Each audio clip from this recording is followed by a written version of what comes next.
কল্পনা করুন তো আজ থেকে ৫০ বা ১০০ বছর পর আমাদের এই প্রিয় বাংলাদেশ দেখতে কেমন হবে। স্বাগতম দ্য ইমাম ইনসাইটের আজকের এক বিশেষ মহাকাশ সমযাত্রায়। ২০২৭ সালের এই ঢাকা কি আমাদের চিরচেনা যানজটের শহর? না, দেখুন আকাশ জুড়ে উঠছে ইলেকট্রিক ট্যাক্সি আর ড্রোনের মেলা।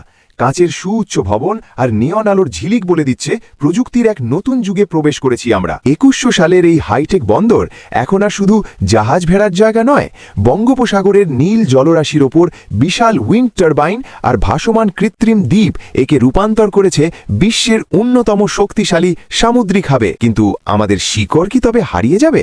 মোটেও না। ২০৯০ সালের স্মার্ট গ্রামগুলো দেখুন, সনাতন কুড়েঘরের জায়গায় এখন স্বচ্ছ সোলার গ্লাস, আর দিগন্তজোড়া সবুজ মাঠে কৃষিকাজ করছে রোবোটিক ড্রোন। গ্রাম বাংলার স্নিগ্ধতা আর অত্যাধুনিক প্রযুক্তির এক অনন্য সমন্বয়। আগামীর এই স্বপ্নের বাংলাদেশ কি আজই আমাদের হাতছানি দিচ্ছে?